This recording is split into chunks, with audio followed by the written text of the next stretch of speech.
जब हल्क की भूख जागती है तो दुनिया कांप उठती है। वह सिर्फ एक हरे राक्षस नहीं था, वह एक अंतहीन भूख का तूफान था। जब हल्क का पेट खाली होता तो पूरा शहर उसकी अगली दावत का इंतजार करता, या यूं कहें डरता। क्या वह विशाल पिज्जा की ओर बढ़ेगा, या इस बार किसी खेत का सारा अनाज गायब हो जाएगा?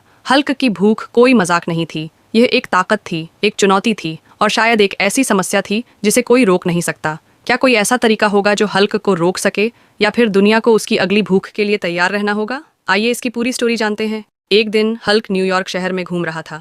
उसकी आंखें एक विशाल पिज्जा शॉप पर पड़ीं, जिसमें विशाल पिज्जा दिखाई दे रहे थे। उसकी भूख जाग उठी। वह पिज्जा शॉप में घुस गया।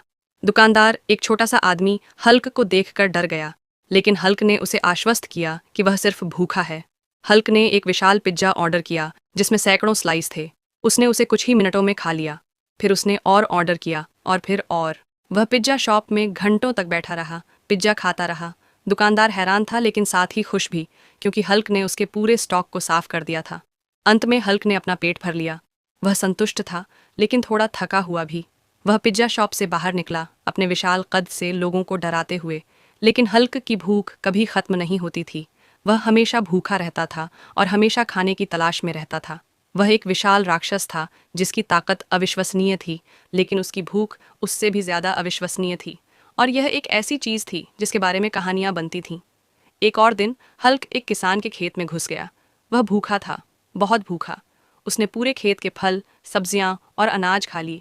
किसान हैरान था, लेकिन हल्क ने उसे कोई नुकसान नहीं पहुंचाया। वह सिर्फ भूखा था।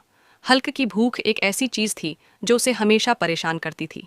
वह हमेशा खाने की तलाश में रहता था और हमेशा भूखा रहता था। लेकिन वह एक अच्छा राक्षस था, और वह कभी किसी को नुकसान नहीं पहुंचाता था। वह सिर्फ भूखा था, बहुत भूखा।